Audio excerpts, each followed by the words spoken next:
Boa noite, Angola. Como é que estamos? Estamos sob rodas? Não, claro que não. Nós temos sempre uma coisa por fazer, alguma coisa por complementar, alguma coisa por completar, alguma coisa para reclamarmos, alguma coisa para elogiarmos, alguma coisa para poder dizer: sai, deixa-me viver a minha vida e viva cada um a sua também. Olá, meninos, meninas, como é que vão as aulas? Como é que estão os vossos professores? Como é que estão os vossos pais no alinhamento com vocês? Está tudo alinhado?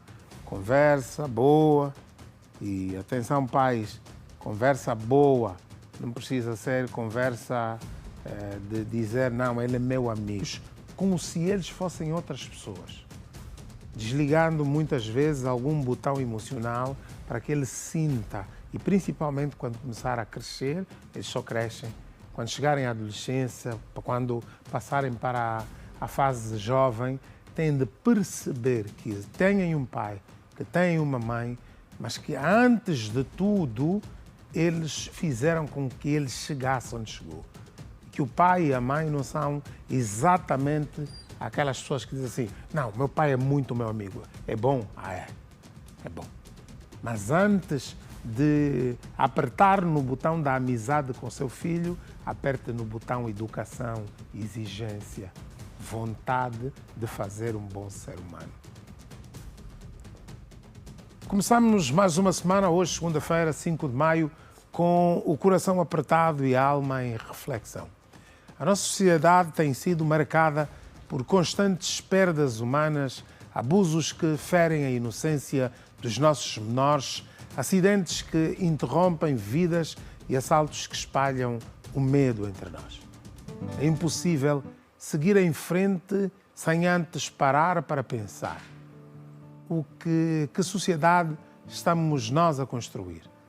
Que valores estamos a transmitir? Que ações estamos a permitir, calando diante da dor alheia? Hoje, no Zala, não trazemos apenas notícias, trazemos um apelo à consciência do cuidado coletivo, à urgência de sermos melhores uns com os outros, porque viver em sociedade é, acima de tudo, cuidar. Fique connosco. O programa de hoje é feito para o outro lado, não só de lhe mostrar o que não viu ao longo do dia e se manter, em parte, informado com o que trazemos de sociedade, mas também de refletir e de despertar. O dia de hoje é, como eu disse um pouco no início, é para pensarmos, é mesmo dessa forma que eu quero o meu filho?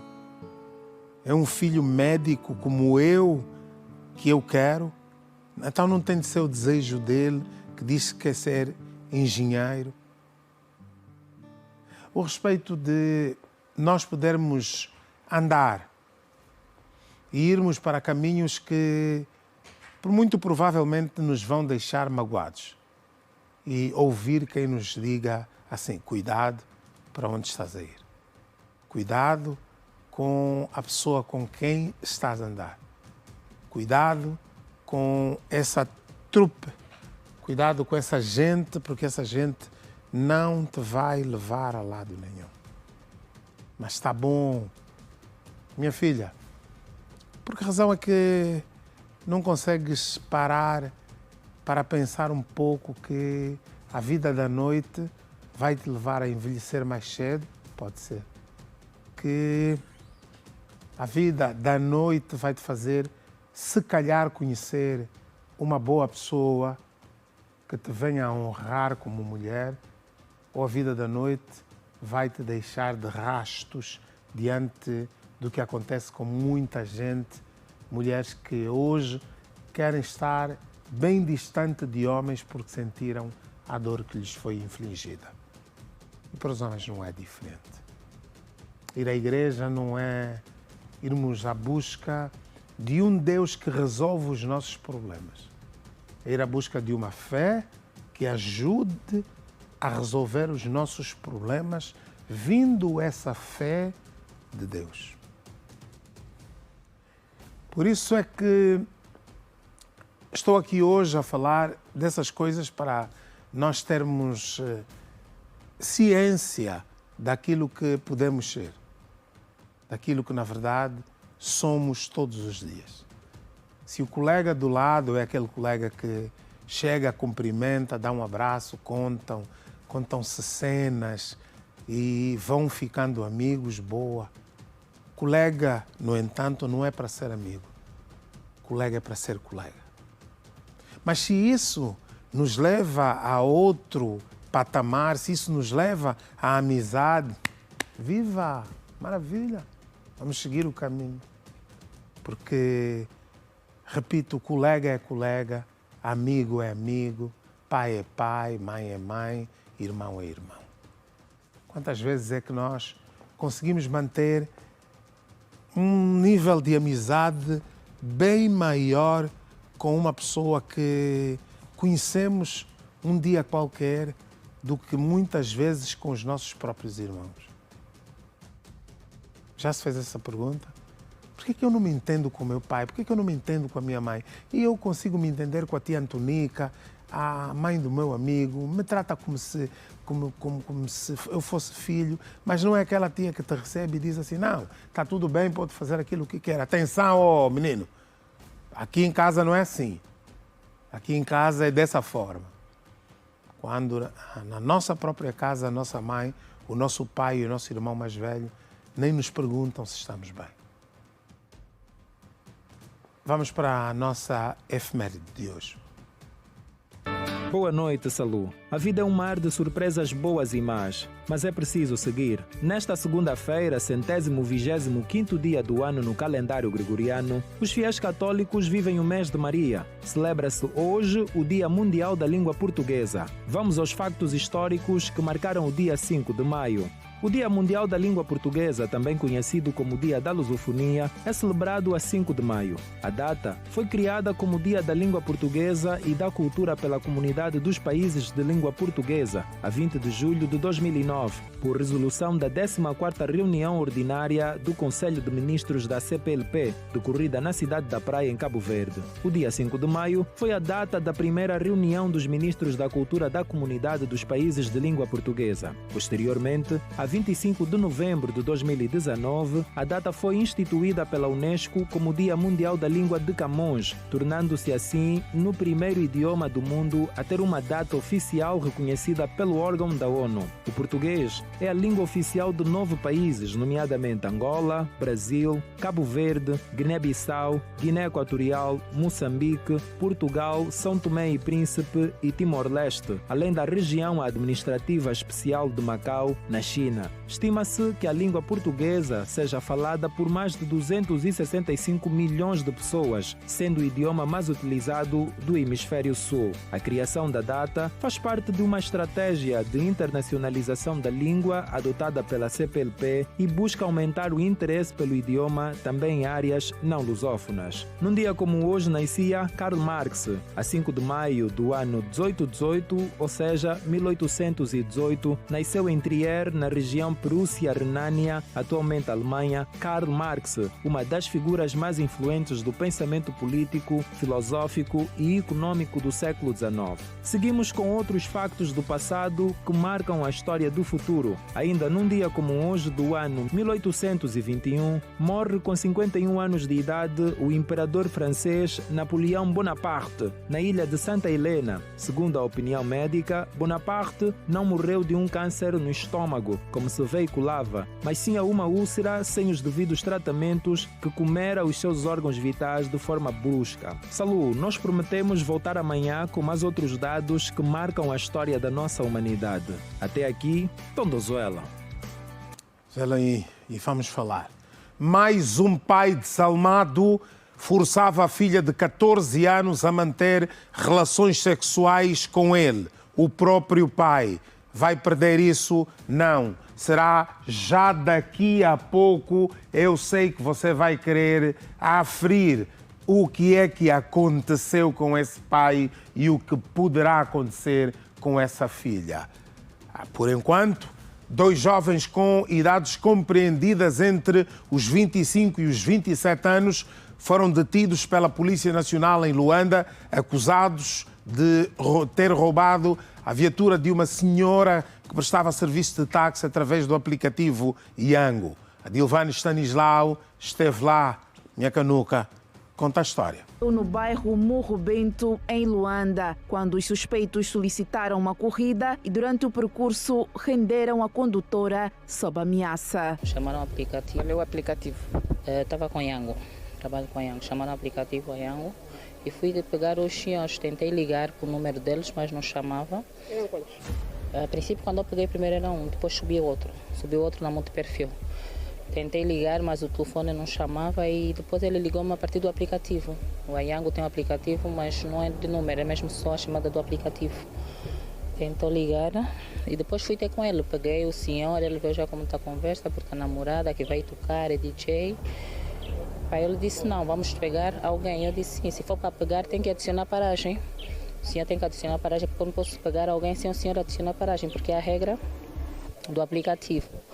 Eu pedi, mas ele não estava a adicionar. Disse, vamos pegar, saímos daí, comecei a corrida, saímos do Kikagio e ele disse que vamos pegar alguém no meu colega que tenha com material, vamos tocar na ilha, vamos lhe pegar no multiperfil.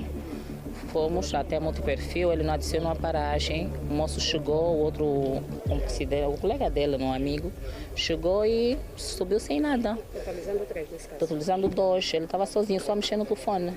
Totalizando 2, ele subiu lá na frente, o primeiro, e o segundo subiu atrás, totalizando 2. Vi, subiram 2, e passaram moços, e o segundo que subiu já estava com uma cara meio estranha, cheirar álcool por acaso, e baixei os vidros do carro, baixei do meu lado por carro, vendo. Que horas eram? Eram 18 e 15 de sexta-feira. E aí saímos da multiperfil, fizemos aquela do KFC, aí da Paz Flor, em direção à Samba. Aí depois o de trás começou a atacar, a me puxar pela roupa. Eu disse, o que é que se passa, o que é isso? O outro também, cala a boca, não faz isso. Pegaram. Eu estava com uma mão a controlar o volante com essa e a outra mão estava a tentar tirar o cinto, abrir a porta. Os vidros já estavam baixos, comecei a gritar aí. Eles puxavam, eu puxo o volante, porque se fosse só a minha direção eu ia bater, porque estava muito ao lado do lancio, da parte do meio, daquelas... dos lancios que separam as estradas, né, um lado do outro. Sim, depois foi naquela luta e consegui. Cai uma parte, só que a minha mão fica dentro do carro, ele me puxa na mão, nesta mão, nesse braço, até tinha esses sinais aqui, tem as fotos. Ele puxa e eu lhe mordo. Eu mordo, o moço a gritar e rebolei aí. Eles passaram para o volante e conseguiram andar uma boa distância até quase o antigo controle. Eu não sei se eles pensaram que tinha operação, pararam o carro, estacionaram. Quando eu ia acenando nos carros a pedir socorro, ajuda, nenhum carro parava. Depois parou um IAS e eu subi, cheio de medo. Quando passamos, eu disse, seguem seu carro, são bandidos, levaram o carro. Eu até não quero, eu trabalho com aplicativo, o meu telefone ficou tudo no carro, não levei nada. Só saí mesmo, eu até descalço, um pé de chinelo ficou na viatura. Você acha que conseguiram não seguimos porque eles depois pararam. Quando pararam aí a viatura? Sim, eles pararam o carro, também era suposto ter abandonado, mas eu passei, vi o carro, fui para a esquadra. Assim que eu fui para a esquadra, eu fiquei falando com os polícias, por favor, ainda vi o carro aí atrás, o carro está lá. A esquadra da Samba, do antigo controle. Da Samba é aquela do antigo controle. Fui para lá e depois estava a passar pessoas a me verem, disseram, é mesmo ela. Olha, moço, o carro ainda está lá, eles só tiraram a chave, mas o carro continua lá parado. Foi quando um dos vossos colegas viu, disse, o carro está lá, vamos então, nós fomos a caminhar. Eu fui mesmo a caminhar a pé com eles, já chegamos lá, disse, tenho medo de chegar, tinha muita gente, muita população, disse, estou com medo. Fiquei ao lado de um que estava fardado do trânsito, o outro estava civil, e chegamos até lá e depois eu vi, eles estavam fora da viatura, do outro lado, ao lado da população. Consegui reconhecê-lo, eu disse, são esses que estão aí, estavam tipo já normal. São esses que estão aí, são esses, eles agarraram, revistaram, o que é que se passa? Não fizemos nada, fôssemos bandidos, íamos fugir, não fizemos nada. Vejam só, eles tentam levar a jovem senhora, para onde não se sabe. mas ela resistiu e conseguiu tirar o cinto de segurança, fez força, mordeu na mão de um deles que a impedia de sair do carro. Afinal, era uma tentativa de sequestro ou era a intenção de roubar? Se fosse só de roubar a viatura e os haveres da senhora, as coisas dela, eles teriam fugido, teriam ido para outro local e depois vender o carro, desmontar o carro para vender peças, ficar com o telefone e fazer aquilo que habitualmente temos estado a ver acontecer. Mas estranho é, imaginem vocês, que nessa parte final a senhora ofendida ter dito que eles pararam a viatura metros depois de ela ter se atirado ao chão, onde ficou com algumas mazelas e as escoriações são notórias. Passaram-se 2 dias, mas ainda se nota que ela teve num dos pés, na perna, nos braços, no peito, principalmente. E ela, quando, imaginem, primeiro de um lado, ela diz que foi pedindo socorro aos carros que iam passando e ninguém parou. Ninguém socorreu. Era disso que falávamos no início. De sermos juntos, de socorrermos o outro quando ele está em perigo. Ninguém parou para socorrê-lo. Ela foi à esquadra porque um Yass, um táxi, a levou a uma esquadra onde ela ficou e, ainda assim, teve de pedir favor aos polícias que a acompanhassem. Agora, como é que nós vamos compreender que dois dos jovens que lá estavam perto do carro, ainda eles fazem o assalto e ainda lá estavam? Muito estranho, não é? E ela os reconhece e diz, olha, estes dois eram das tais pessoas que entraram para o meu carro e eles foram então detidos pelos polícias que foram até lá. Como é que nós vamos compreender isso? Se calhar vendo a segunda parte desse trabalho que a Dilvane nos está a trazer. Segundo a polícia, os jovens tentaram fugir com a viatura, mas foram rapidamente localizados com a ajuda da própria vítima. 2 cidadãos foram presentes ontem mesmo ao Ministério Público que fizeram-se passar por clientes do aplicativo Eats. Pediram uma chamada, falaram com a senhora, por acaso é uma senhora que está a trabalhar, não é? E, portanto, a senhora chegou ali no Quicagil, na zona do Quicagil, passa aqui a publicidade, no Morro Bento, e eles entraram para a viatura. Mas ele depois alegava que tinha um outro indivíduo para ir apanhar, um comparsa, na verdade, e ele ia fazendo chamadas telefónicas, ia simulando que está a atender a falar com uma terceira pessoa, no caso, parecia a namorada, que ele dizia que estava a passar mal, coisa parecida, mas no fundo era tudo um estratagema, era tudo uma simulação para realizar as ações. Portanto, a senhora, é o serviço que ela faz, do ITS, pega os clientes, saem do Quicagil, ao fazer o retorno já para os lados do hospital da clínica da multiperfil, um deles, portanto, envolve a senhora, ou seja, apanha a senhora, anuncia o assalto, e de trás, estava no banco de trás, imobilizou a senhora, mas ainda assim a senhora conseguiu manter com muita coragem a mão ao volante e a outra mão estava ao telefone. Eles não queriam que a senhora pegasse o telefone para não fazer nenhuma chamada, mas ainda assim a senhora foi tentando controlar a viatura e, portanto, aquilo depois paralisou e as pessoas, a multidão tomou conhecimento daquilo. A senhora atirou-se a dada altura com receio e por uma questão de instinto, ela atirou-se do carro, não é? O carro ainda estava em andamento, atirou-se para salvaguardar a sua vida, temendo outras coisas, quer dizer, homicídio, até agressão sexual, ela atirou-se, não é? Por isso é que ela tem ferimentos graves, já está recuperada, graças a Deus, mas fruto desta denúncia e a multidão que se fez, rapidamente as forças afetas ao Comando Municipal da Maianga, da esquadra do Morro Bento, envolveram com as suas baques e foi possível proceder à detenção dos mesmos. E então a polícia, dando uma pincelada naquilo que aconteceu, naturalmente os jovens vão ser apertados pela polícia para que descubram quem são os outros 2 parceiros, os outros 2 elementos envolvidos na tentativa de rapto da senhora e que acabaram por deixá-la com feridas, mas felizmente, a viatura foi recuperada no mesmo dia, quase na mesma zona e, enfim, nós estamos aí. Um homem de 36 anos de idade é acusado de abusar sexualmente da sua filha de 14 anos de idade. Vamos acompanhar essa história com a Dilvane Stanislau Zuela Miaganuca. Antônio João Emília é acusado de abusar sexualmente da sua própria filha, uma menor de 14 anos de idade. O acusado já se encontra às contas com a justiça, como nos conta o porta-voz da Polícia Nacional, Nestor Goubel. Também aqui um cidadão por ter agredido sexualmente a sua filha. É o pai, reparem, o pai que agrediu sexualmente a filha de 14 anos. Segundo ele, estava sob efeitos de bebidas alcoólicas e, portanto, ao ponto de confundir a própria filha de 14 anos, não é?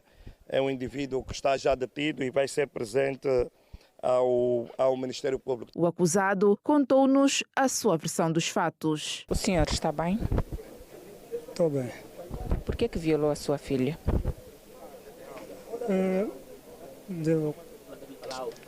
Fala mais alto. Eu neste dia do acontecimento, saía do hospital, estava lá acompanhado do meu filho que estava internado. Posto o caminho, bebi, fui a casa. O que mais eu me lembro, quando eu cheguei a casa, fiz a comida para as crianças e depois de 3 dias, a minha filha foi de casa e ela foi lá na irmã, no Rocha, no caso. Depois ela disse lá, segundo eles, papá tentou me violar. Segundo eles, ou o senhor violou mesmo? Eu depois fui martelando a cabeça que eu naquele dia estava mesmo bêbado, o dia que ele estava a dizer que eu fui 3 meninas. Quantas vezes o senhor violou a sua filha? É só esta vez que eles me acusaram disso, da violação da minha filha. Por que o senhor bebeu até o ponto de violar a sua filha? Eu não bebi para violar, era só para esquecer, só para tirar-me o estresse. Tirar o estresse com a sua filha? Não, bebi só para tirar-me o estresse. E onde é que estava a sua esposa? A minha esposa nesse momento estava também no hospital. Por que o senhor não esperou a sua esposa? Não sei, para frente não sei o que aconteceu mais. Quantos anos tem a sua filha? Tem 14. Era virgem a sua filha? Segundo ela, disse lá na esquadra que ela já fez. E o senhor, quando estava a ter o envolvimento com ela, não percebeu que a sua filha era virgem? Ela disse que eu meti, ela disse, papá, depois eu saí. O senhor meteu, e o senhor quando meteu, não percebeu que a sua filha era virgem? Não lembro. Não lembro. O senhor está a dizer que não lembra de ter violado a sua filha? Não, isso eu estou assumindo, porque todos os detalhes que ela está a dizer, né? O senhor assume? De todos os detalhes que ela está a dizer, convém mesmo, porque neste dia eu mesmo é que estava em casa. Como é que o senhor vai olhar para a sua filha e para a sua esposa? Triste, que vão sofrer bullying por causa de mim.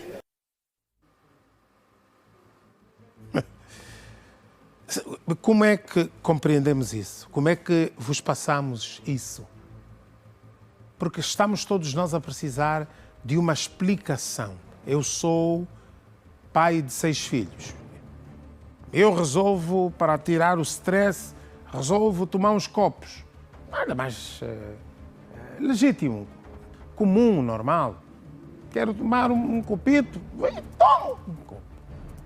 Chego a casa, alego que, como disse o senhor, alega que cozinhou para as crianças, a mulher tinha ido ao hospital, ele não disse em que condições, por que razão é que a senhora tinha ido. E de um momento para o outro ele disse que teve vontade. E a vontade dele foi fazer com a filha. Terá sido a primeira vez? Dilvane pergunta-lhe bem, se o senhor estava assim com tanta vontade de continuar a tirar o stress. Porque é que não esperou para a mulher?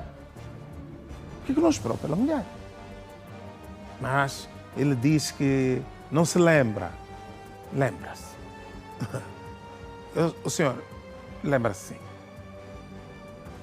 Não é possível que se lembre de alguns pormenores, se lembre que cozinhou, se lembre que foi beber para tirar o stress e depois quando chega naquele momento em que o senhor forçou o ato sexual com a sua filha, não se lembra de nada. Justiça, justiça, justiça é o que nós esperamos que aconteça no caso dessa jovem. Atrofiada, e a Dilvana insistia em perguntar se ele, na verdade, não sentiu que a filha era virgem, e ela dizia que não se lembrava. Mas lembrou-se de coisas anteriores, quando cozinhou. Estamos a perder o tino. Estamos a perder a decência. Estamos a perder a alma.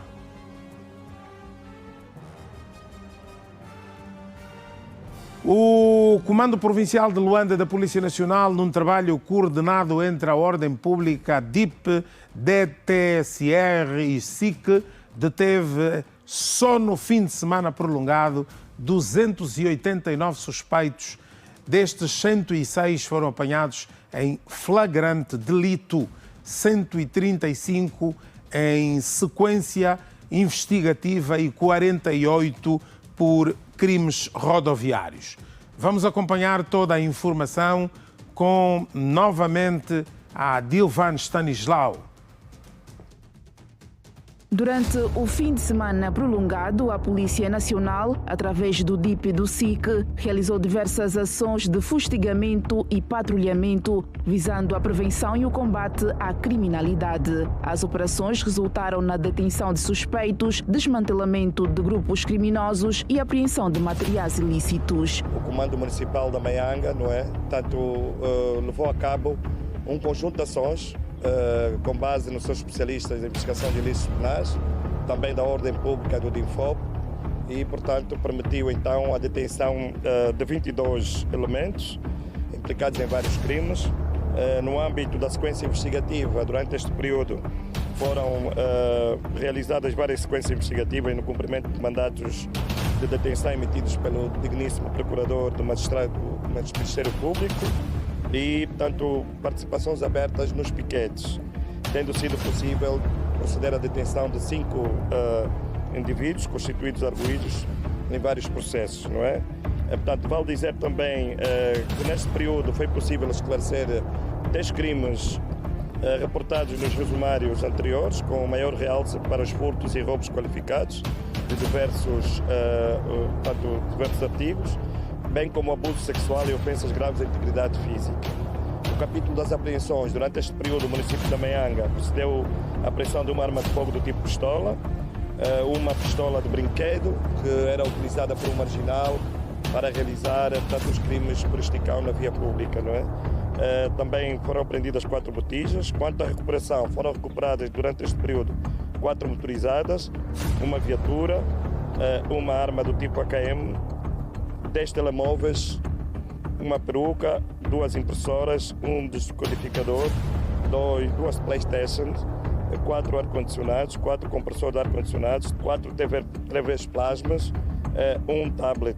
Também foi recuperado algumas quantias de fios, cabos elétricos, não é? E uma tampa de uma cabine elétrica que foi vandalizada. Na verdade, é um crime de dano. Um indivíduo que já está detido também está aqui conosco.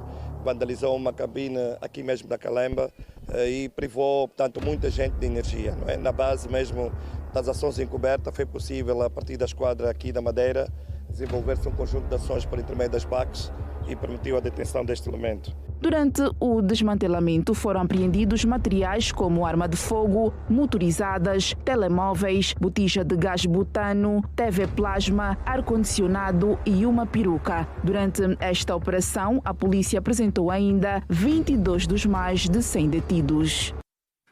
Bom, aí está. Nós vamos procurar todas as semanas trazer aqui o resultado daquilo que é possível relativamente à cidade de Luanda, à província de Luanda, e depois esperar que também nas outras províncias nós possamos ter também destaques sobre esse nível e haver a comparação do nível de se estar a subir, na delinquência, estar a subir ou estar a descer, porque é muita arma de fogo, aí.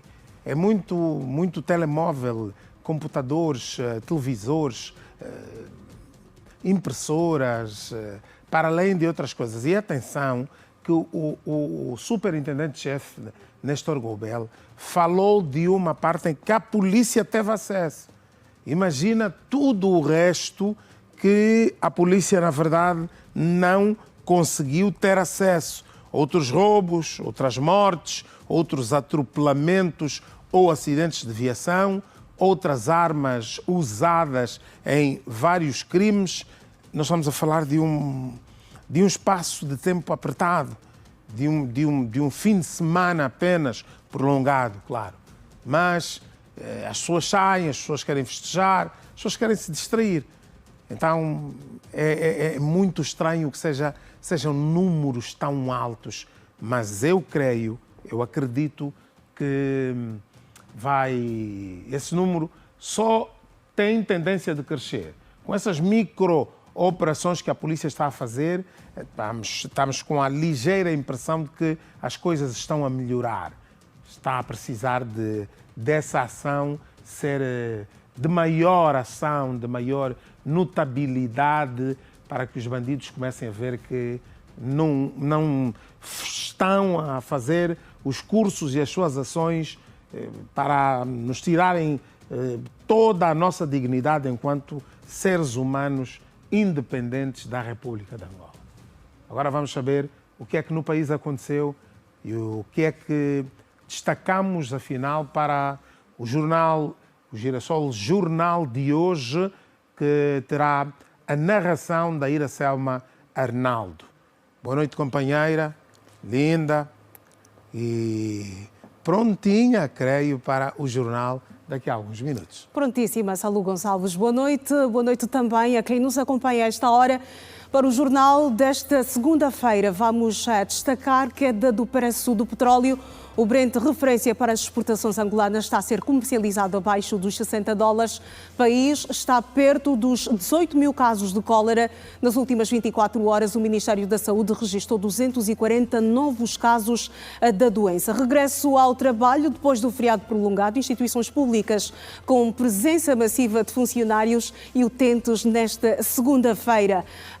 Além das nossas fronteiras, Corte Internacional de Justiça rejeita a acusação do Sudão contra os Emirados Árabes Unidos por alegado apoio ao grupo paramilitar Forças de Apoio Rápido. E no desporto, destaque para a 8ª edição do Campeonato Africano de Artes Marciais Mistas, que arrancou hoje aqui em Luanda. Salu Gonçalves e também a toda a audiência do Zuela Meu Povo. Para além destas, há outras de atualidade para lhe dar a ver no Girassol Jornal, que começa pontualmente às 19h45 aqui na Rede Girassol. Até lá. Boa noite, Salu. É contigo. Boa noite, minha querida. Antes, a nossa preocupação enquanto pais já começa a ser com o que é que vamos fazer daqui a 10 dias quando mudar a estação. Vamos sair do tempo de calor, vai parar de chover e nós vamos entrar para o período, para o cacimbo, onde as doenças que mais nos preocupam são do fórum respiratório. Exatamente. E com esta cólera, é verdade, com esta cólera a subir de números, o que é que vai ser de nós? O que é que eu estou a pensar que será de nós durante os próximos 3 meses de cacimbo? Enquanto pais, a Salu, eu acho que temos que redobrar os cuidados com os nossos pequenos, para evitarmos males maiores, não é? Pois é. Tem cuidado. E até já. Até já, Salu Gonçalves. Boa noite. Boa noite. Um chefe de família foi morto diante dos filhos e esposa grávida. A não perder, ainda hoje, aqui no Zuela Meu Povo, intervalo.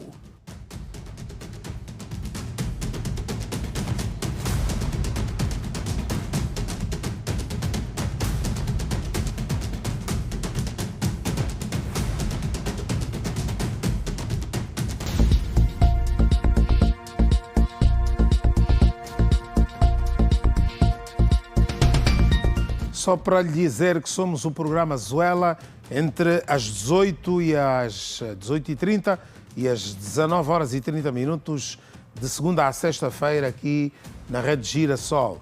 Dizer-lhe também que o nosso número para denúncias, vídeos, mensagens escritas ou mensagens de voz é o 924 36 36 86. Nós temos a nossa rádio, a 102.7 em FM.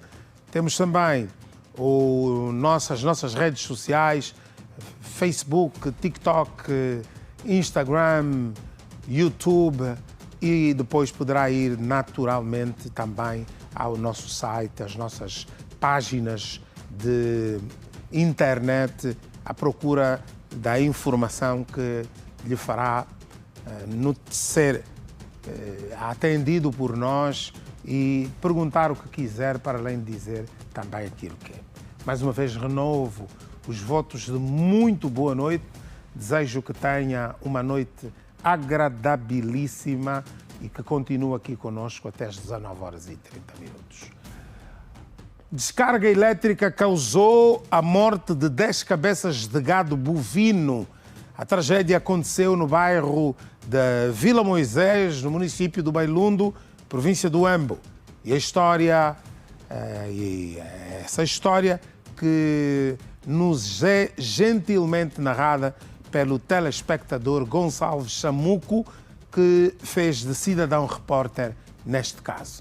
Huambo. Província do Huambo, município do Bailundo. Sábado, 3 de maio. Uma data inesquecível para os moradores do bairro Vila Moisés. Uma descarga elétrica que causou pelo menos a morte de 10 cabeças de gados. O certo é que não houve nenhuma vítima humana. O incidente, que ocorreu por volta das 14 horas, a descarga elétrica atingiu as 10 cabeças de gado que sucumbiram no local. Já o pastor deste mesmo gado não foi atingido por essa descarga elétrica. É um fenómeno que pela primeira vez acontece ao município do Bailundo e em especial ao bairro de Vila. A partir da província do Huambo, os cumprimentos são de Júlio Calindo na imagem, narração com Gonçalves Samuco. Para o Zuela, meu povo, na Girassol. Muito bom, hein? Oh! Gonçalves Samuco, muito bom. É que parecia um repórter mesmo. Estamos a precisar de treiná-lo para ver se a partir do Huambo começa a mandar coisas para nós. Tem que merecer um treino triste mesmo. Proprietários ou algum proprietário ter perdido 10 cabeças de gado. É muito boi, e há muita vaca e há ali garrotes também. É muito triste. A pessoa que perdeu todas essas cabeças de gado, nós lamentamos mesmo e vamos dar aqui a nossa força para que consiga recuperar desse momento menos bom. E se for o caso porque o Gonçalo Samuco não nos falou das causas dessa descarga elétrica, qual foi a razão, se natural ou se vinda de algum processo de eletrificação. Agora, o ideal mesmo é se verificar isso, e se as razões não forem naturais, se investigar e quem sabe até o governo da província do Huambo poder visitar esse proprietário ou proprietários dessas cabeças de gado e tentar ajudar, porque de alguma forma era o ganha-pão de alguém. Agora vamos para a matéria que anunciamos há pouco. Um pai de família assassinado nos Molevos de Cima. Tudo aconteceu diante dos filhos e da esposa. O terceiro que tinha ficado disse: não, você não lhe mataste porque se mesmo lhe matar também, vamos lhe matar. Eu disse: meu irmão, se me matar não vai ganhar nada. Se me matar não vão ganhar nada. Olha o estado que eu fiquei com ele. Se me matar não vão ganhar nada. Um cidadão que respondia pelo nome de Zef Kunzenzama, carinhosamente tratado por americano, perdeu a vida de uma forma trágica, bem na presença dos filhos e da sua mulher gestada. Entraram já, que partiram a porta. Eu lhe disse, não, mano, nós não temos dinheiro, leva todas as coisas que tem em casa, leva tudo. E começaram a rir. Me disseram que nós não vimos levar as coisas. Olha que a senhora está a falar. Nós só vimos fazer duas coisas. Levar o dinheiro e matar. A esposa lembra o exato momento em que os miliantes efetuaram os disparos. Deu pistola no outro que estava aí, dá pistola. Quando ele manipulou a pistola, primeiro tiro deu no papá. Daqui, nessa parte daqui. Deu no papá. E o papá sentou no chão. Ele me falou, nós falamos, quando vamos entrar, vamos matar. E manipulou a segunda arma, que me deram um tiro aqui no pé. A dor de uma mulher que viveu um terror dentro da própria casa. Não estamos a te falar para dar dinheiro, você não quer dar dinheiro. Eu disse, já não tenho mais dinheiro.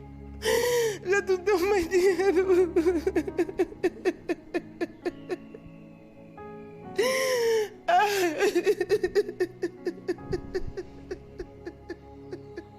Um deles entrou por aqui e abriu os trincos para que os outros pudessem ter acesso ao quarto. Ok. Mas usaram o quê? Pedra e madeira encontraram onde? As pedras são pedras que usamos para a construção, aquelas pedras grandes. E as madeiras, acho que eles já tinham vindo com ela, porque aquelas madeiras não tem aqui no quintal.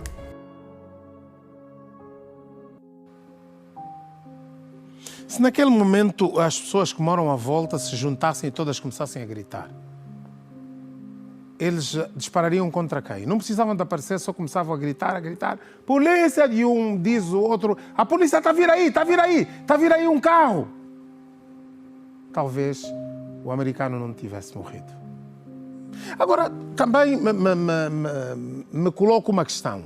O americano estava em casa, dispararam contra ele, dos lados do seu corpo, e dispararam um tiro no pé da senhora.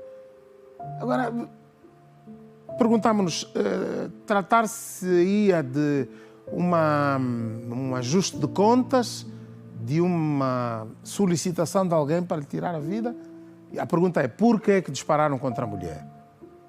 E a resposta pode ser, para despistar e dizer, não, atacaram a casa para roubar dinheiro. Agora, nesse momento, se vierem ter comigo, dizer, estou a sair daqui, estou a ir para casa e me perguntarem assim, onde está o dinheiro, onde está, dizer, eu tenho aqui esse televisor, tenho essa carteira aqui e é tudo o que eu tenho. Não, vão à minha casa e vão dizer, dá todo o dinheiro que tem. Na minha casa não tem dinheiro. Há o hábito de pessoas, repito, em minha casa não há dinheiro. Repito que o hábito das pessoas, muitas vezes, dessas pessoas é guardar dinheiro em casa. Porque ele compra tomatinho, ele compra um bocado de berinjela, ele compra um bocadinho de fuba e ele cozinha aí naquele momento. Ele faz a comida naquele momento. Nós cozinhamos assim, são poucas as pessoas que ainda, hoje em dia, não, um saco de arroz, que hoje em dia que iam ainda comprar alguns pacotes de massa, um saco, uma caixa de massa. Hoje nós mostramos aqui, nós já mostramos aqui, não hoje, mas nós mostramos que as pessoas estão a comprar massa partida em canecas.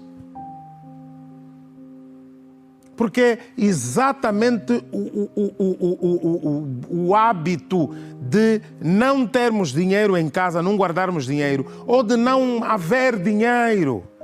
Por que razão é que vocês acham que os multicaixas estão sempre cheios nesta altura, final, início do mês? Porque as pessoas estão a ir à busca dos seus salários, para ficar em casa um bocadinho, para guardar um bocadinho, para poderem ir às compras, porque não há dinheiro. É mentira quando a pessoa diz, olha, eu já entreguei os 10 mil, os 30 mil que tinha em casa. É mesmo isso que ele tem ali, a senhora tem, o homem tem, para poder gerir a comida daquela semana, se calhar daquele mês todo. As pessoas que têm dinheiro em casa, vocês não conseguem entrar nas suas casas. Nas casas dessas pessoas que têm dinheiro. Vocês não entram. Tem segurança, tem polícia, tem isso, tem aquilo, tem cerca elétrica. Vocês não entram, mentira. Mas se fossem homens com as coisas no sítio, vocês haviam de ir tentar entrar nessas casas aí, para verem o que é bom. Matar o americano que deixou filhos, deixou uma mulher completamente destroçada é fácil. O americano não tinha arma, o americano não era bandido, vivia numa casa onde a porta já tinha 3 cadeados e muita chapa.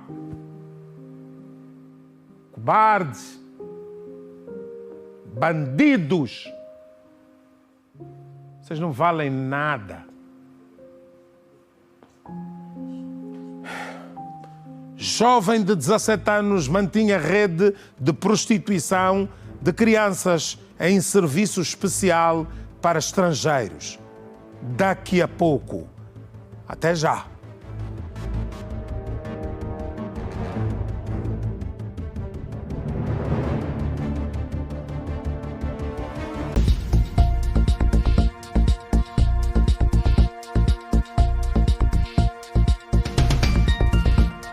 Aconteceu ontem em Luanda, no cemitério da Santana, o funeral do jornalista angolano Ernesto Gouveia, que morreu na passada terça-feira vítima de doença.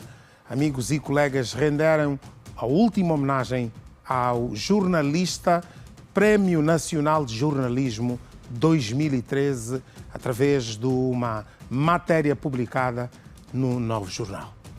Vamos ver.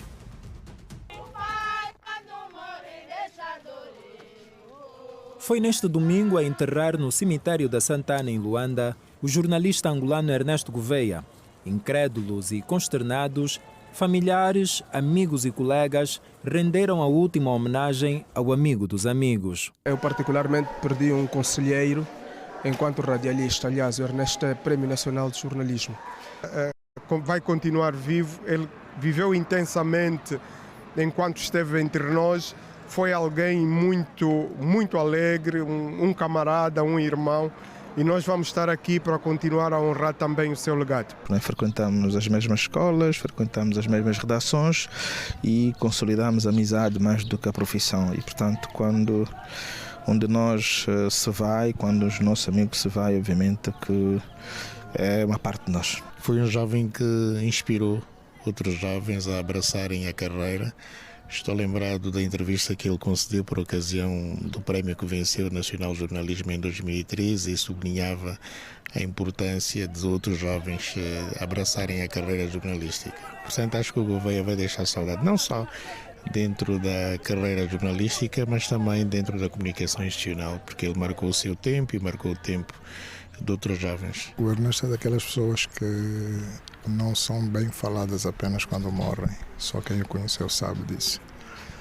O Ernesto, para mim, não era, né? É íntegro, verdadeiro, muito amigo, muito presente. Para ser presente, ele não precisava de ser amigo.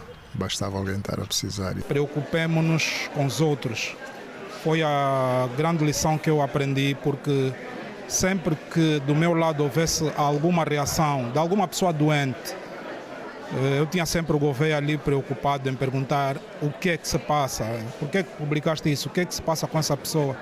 E também fiz um desafio e faço outra vez, olhem para a página do Facebook do Gouveia e hão de ver a forma como ele se preocupou com as pessoas em vida e que deixaram o mundo dos vivos. Estarmos numa circunstâncias dessas, diante do funeral de um colega, de um amigo, de um companheiro, não é alguém com quem podemos partilhar na redação largas, várias horas para discutir pauta, discutir jornalismo, discutir país. Amigo de todos, um jovem cheio de energia, com muito ainda para dar, e desaparecer assim, né? Sem explicação, mas sabemos que são coisas da vida, ninguém está preparado. É um amigo de infância, é um vizinho, né? Nós somos todos de São Paulo e pronto, é muito duro recordar de algumas coisas que nós temos que fazer já agora nessa semana, mas infelizmente Meu querido amado Pai, os nossos corações vestiram o luto eterno porque Tu partiste deste mundo. Não sabemos como dizer-te adeus para sempre, quando ainda tinhas tantas outras coisas para dizer. Queríamos ter tido mais tempo para dizer e para fazer tudo o que ainda sonhávamos viver ao seu lado. Agora virão dias, os meses e os anos. O mundo continuará a sua caminhada como antes, mas para nós nada voltará a ser igual. Salú Gonçalves ganhou coragem para dizer o último adeus ao seu melhor amigo. Deixas uma marca indelével nos nossos corações e dói. Como dói sabermos que tinhas tantos planos por concretizar e que agora partirão contigo. Mas garanto-te que nunca te esqueceremos e que o teu nome será sinônimo de referência maior quando quisermos falar de um excelente profissional, mas sobretudo de um bom ser humano. Vai em paz, irmão. Deus te guarde e te dê a paz eterna junto dele. Ernesto Gouveia deixou o mundo dos vivos na passada terça-feira, 30 de abril, vítima de doença numa das unidades hospitalares de Luanda. Venceu o Prémio Nacional de Jornalismo em 2013, foi comentador residente de vários programas televisivos e radiofônicos e diretor do Gabinete de Comunicação e Imagem do Governo Provincial de Luanda. Ernesto Gouveia nasceu em 1976. Faria 49 anos de idade no dia 21 de julho. O que me viram ler ali era parte de uma mensagem enviada pelo nosso Daniel Nascimento, que a partir de Portugal não queria deixar de partilhar a sua dor e escreveu o que escreveu, porque durante 2 temporadas, creio, do programa, ele e o Edson Macedo foram comentadores residentes do programa de Daniel Nascimento. Eu, na passada terça-feira e depois na quinta e na sexta-feira, não tive como estar aqui para fazer um programa para vocês, porque não cabia em mim, não cabe em mim tanta dor pela perda de um irmão. O Ernesto era mais do que um amigo. Quando me deram um tiro na cabeça, foi no colo dele que eu fiquei e foi com ele que fiquei durante muitos dias na África do Sul em tratamento.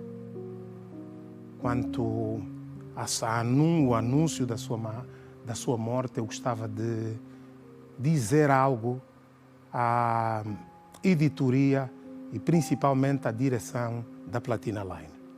A Platina Line comunicou, pôs na sua rede social que o Ernesto Gouveia ficou hospitalizado durante uma semana e que não teve ajuda de parentes, de amigos, não teve ajuda de ninguém, não tinha dinheiro, por isso estava hospitalizado no Hospital Geral do Camama e não tinha dinheiro para ir a uma clínica para se cuidar.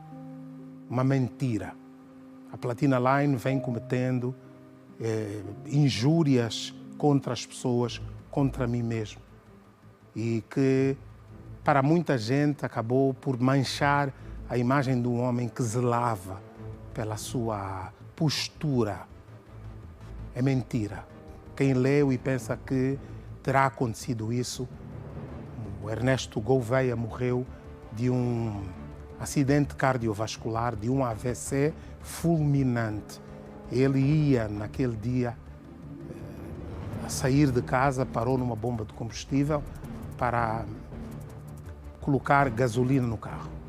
Foi aí onde se sentiu mal, teve um AVC hemorrágico e conduzido ao hospital mais próximo, que foi o Hospital Geral do Camama. Ele acabou por encontrar a morte no mesmo dia. Descansa em paz, meu irmão. Eu vou sentir tanta, mas tanta saudade tua que não tens a mínima noção.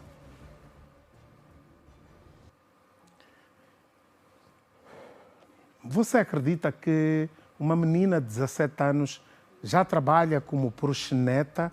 Para quem não sabe, proxeneta é alguém que faz o trabalho de pegarem prostitutas e administrar os seus clientes para facilitar a prostituição, de modo a ganhar uma parte dos rendimentos desses atos. Amanhã a Liliana Vitor vai contar-nos essa história. Por hoje é tudo.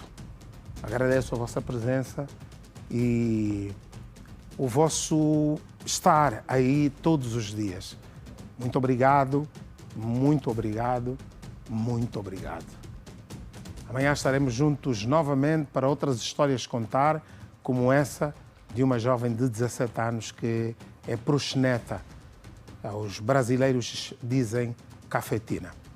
Meu coração hoje, como devem compreender, vai para o meu irmão, Ernesto Gouveia. Te amo.